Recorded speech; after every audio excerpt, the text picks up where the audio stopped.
Now, we're going to be continuing what we've been discussing over the last day or so, right? And we're going to be talking about load management. Now, recently, we produced a show on our channel where we were reacting to some comments that Charles Barkley made in terms of what he feels is going to happen during the next CBA between the players and the owners, right? And he believes that a lockout is on the way, right? We even did a show where we were reacting to some comments that Jay Williams of ESPN had to make about Jalen Rose, about some comments that he made as they were pertaining to Ben Simmons. Yesterday, however, ESPN First Take picked up the topic, and Stephen A. Smith and Jay Williams were on the segment together, and they went at it for probably about a 15 to 20 minute segment just on this topic. And we want to get into that today very quickly because there's a lot of stuff we want to cover, and we want to play all of it in its entirety. We're kind of like splicing it together. So what we want to do is we want to play the exchange. We want to play the various points that Stephen A. Smith and Jay Williams are making, and then we're going to come back and give you guys our own opinion on this. So take a listen to what they had to say here. How can load management get fixed? First of all, it has to. I think it's important to say that. I also think it's important to point out that I don't entirely agree with Charles Barkley in this respect. It's not all the players' fault. There are teams that are encouraging players to do this as well. You have management and ownership bringing their heavy hand down on players out from time to time as well. I've had several players tell me that.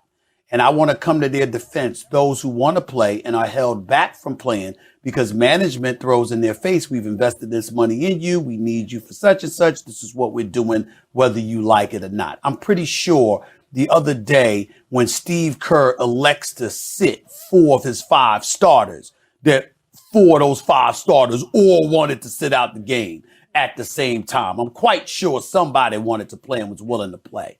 So I'm not going to sit up there and throw the players under the bus entirely. But make no mistake, those who are guilty of it deserve the wrath that Charles Barkley has articulated, deserves the wrath of the league office and what have you, because the fans are getting screwed over big time. The NBA product, if it's not careful, as popular as the sport is, and it's the sport that I love tremendously. I don't love anything more than I love the NBA. I'm a part of the NBA family. I'm always going to support the NBA, and I want the NBA to be big up as much as possible, Jay. But the point is, you got certain cats, man, and it's like, how are you sitting on the bench on a Friday night, Jay, because you hurt, but you fresh Saturday? How is it that you the Clippers a few weeks ago and you're getting annihilated in Denver so badly that Ty Lue elects to bench the starters at halftime and a Kawhi Leonard and a Paul George plays 16, 17 minutes respectively, but then you ain't available for the next night in Minnesota? It's like you got fans, and then not only that, you got these cats that's sitting on the bench on the road. Like it's a road game. It ain't at home when they sitting on the road. You got 41 games a night on your home court. It's the road teams that rarely get to see you. LeBron don't come to every city every day. You know, Giannis and all of these other great players and Steph, they don't come there every day. Ain't once because they can't afford season tickets. You got to pay attention to all of these things. Stephen, I understand all that, but I can't make everybody happy all the damn time.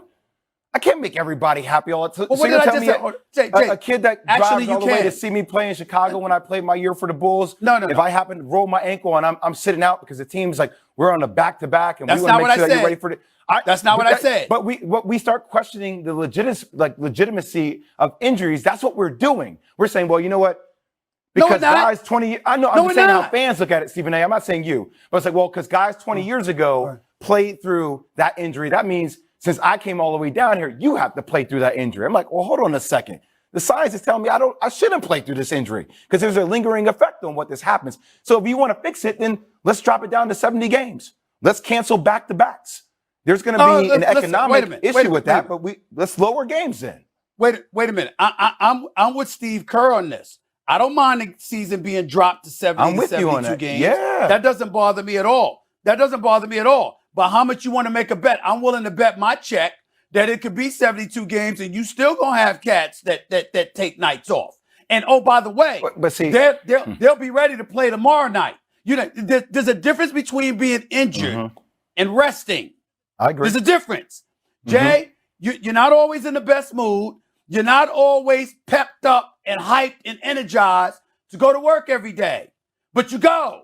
What I'm saying to you is that from an optics perspective, you have to guard against that when you're asking people to invest in you. But Jay, what I'm saying to you is this. You're acting like somebody is not taking injuries. If you injured, you injured, bro. No one should question Giannis. Kevin Durant has been out for weeks. No one has said a word. Why? Because his reputation is that of a baller. He wants to ball all day, every day, no matter what. No one has said a word about him. LeBron was an Iron Man for years. He misses games sometimes. People don't say anything. Why? Because we know what LeBron has been made of. Russell Westbrook never cheats us. He takes a night off. Nobody says anything because his reputation is that he's coming the ball all the time.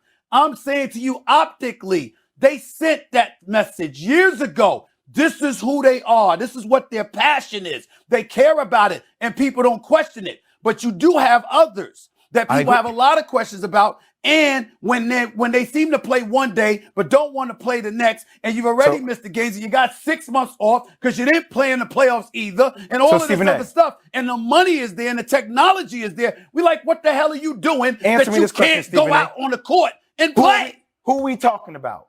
Who are we talking about? Like, let's name them. Who are the players? Because we keep talking about this umbrella over. I know, but that's not Stephen fair. A. Optically, what happens? It that's becomes not fair. The players. Because if I say that, then fair. that's going to be unfair. But Stephen A. It's not like what are we talking about? 6, 7 players that we have major gripes about out of all the players in the league. That's not the entire league. But that's what we do. Time out. Come on, Jay. Jay, with all due respect, that's acting ignorant. But Stephen A. half the time it's the team. Because you know that the players sell, the league sells stars. And the stars matter. They matter. You know that. Why are you acting like you don't know that? I disagree with you. It matters. Cancel back-to-backs because coaches are the ones saying, I don't know if I want you playing back-to-backs because we got this long road trip coming up. I agree with that. Like there's certain things that they could do that would change the mindset of guys. Jay, we've had players who didn't have back-to-back missing games. So you heard the exchange there between Stephen A. Smith and Jay Williams. And I got a lot that I want to say. And I just really want to piggyback on some of the thoughts that I had in the previous show. First of all, Jay Williams has made it perfectly clear that he is on the side of the players. I think the minute you start doing that, you begin to lose credibility because now it looks like you're leaning one way or the other, right? And I understand we're human beings. This happens sometimes, but he's made it clear that he's speaking from the player's standpoint. Here's my take on what Jay Williams is saying. And here's the reason. Here's my main point of contention with his positions, right? Not him, the person, because I don't know him, but I'm just talking about his positions. Jay Williams has this kind of callous approach to the way he is disregarding the sentiment of the fans. I'm not even talking about the teams right now. Although you have a contractual obligation to the team and maybe some other deal, some other contractual obligations that NBA players have, maybe with the media, whatever it is, to their contracts to perform various duties. But I don't like the callousness that he has in terms towards NBA fans, right? This thing of, well, I can't make everybody happy. If you don't see me at the game, that's tough cookies, whatever it is. And it's funny, this morning I was referred an article from Fade Away, and they were basically highlighting some comments that Vanessa Bryant made about Kobe Bryant during his when she represented him at the Hall of Fame. And there was a segment, in the speech where she spoke about just Kobe's dedication to the craft and to the sport and why he worked so hard to be ready. And she asked him, she's like, People wonder, why does Kobe Bryant play so much? Why did he play when he was injured? And he said the number one reason he played was because he knows that a lot of people, maybe some people out there in the audience, save money. And maybe that may be their one time to see me play basketball. So I got to go out there and I feel an obligation to the fans. Now, let's remove the sentimental aspect from it. Let's talk about the ethical side of it. He gave the example of a plane ticket, right? That on a plane ticket, they write certain things, X, Y, and Z, whatever. We've all been on planes before. I've only been on one canceled flight. I've been on a flight. I've only been a part of one canceled flight, probably. But usually, the highest a plane would do is delay you, right? They'll delay you, but they're still going to take off and take you to your destination. Whenever you go to the airport to board a flight, to use as example, you know for certainty that you're going to get on a plane. That's kind of in the deal when you buy a plane ticket. And if you don't get on that plane because maybe the plane couldn't fly, they had some technical issues, you're either going to be rescheduled for another day or you get a full refund. Trust me, I've been there. So that was a bad example that he used.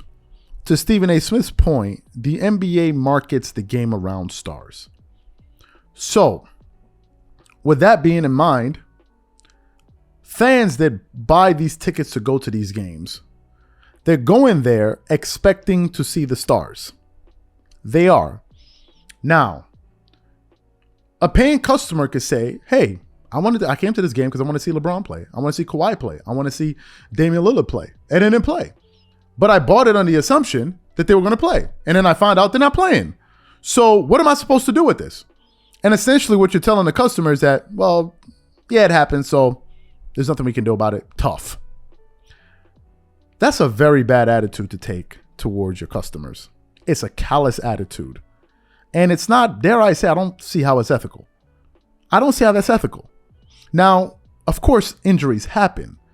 But to Stephen A. Smith's point, he wasn't talking about injured players. He was talking about players that sit games to rest when they're perfectly capable of playing. Jay Williams retorted with the point of, oh, well, we can shorten the season to 72 games. Let me tell you something. It doesn't matter if the season was 10 games. It doesn't matter if it was 10 games. People are still going to find a way to, if they could do less, people will always do less. It's just the way human beings are. My takeaway from all of this is simply this, man. I just cannot agree with this attitude that, the fans don't really matter. And I'm thinking about me, the player, and I got to think about myself first. Maybe it's lost on maybe Jay Williams and some of the people that support his line of thinking. If there are no fans, there is no salary. Let me say it once more. If the fans do not pay to go to games, do not get TV deals, they don't buy paraphernalia, they don't buy the sneakers, there is no money. So for you to say, I'm thinking about me, is a convoluted way at looking at the business model in which you operate inside of.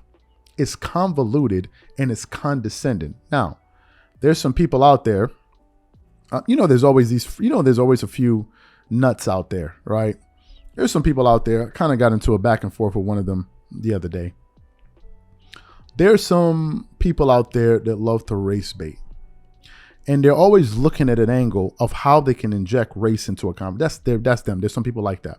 They're always looking, how can I figure out a way to get race into this thing? Maybe it's this and this and this. Maybe this is what he's doing. And will you believe that there's some people that will hear what I'm saying? Some people these are brothers that support brothers, by the way. So it's a comedy show. You support brothers, yet you want to see other brothers fail because you support other brothers. The joke is on you, bro. You don't support brothers. You just a hating ass. You just a hating, you know what. There's some brothers that said, you against black dudes because you're telling them that they should go out there and essentially earn their salaries. You're hating, you're trying to pull them down because you're on the side of mass. Where are we right now? Where are we right now? Where? People are not asking you to do something that's outside the scope of your contract. They're just saying play the games. And somehow you find a way to turn that into some Al Sharpton moment. Some of y'all are disgusting. Some of y'all are disgusting and disingenuous. You're running around talking about how you're supporting black men, and then you run around looking for ways. Oh my God, deep down in your heart, you're wishing some black men fail because you don't like them. But meanwhile, you're supporting them. These are the suckers in the room. To me, I disagree with everything Jay Williams said 100%. 100%. You don't need to be a former basketball player to understand this. You just don't. Do you know why? Because as a consumer, when I divvy up my dollars or whatever I'm paying, I believe that I should be taken into consideration. If you can't play, you can't play. If you can't play, you can't play. And I don't understand how things are getting more advanced, but yet the science is telling you that players should play less. So if they're getting paid less, they're playing less, then they should make less. No, that's too much. You're taking money away from the black man.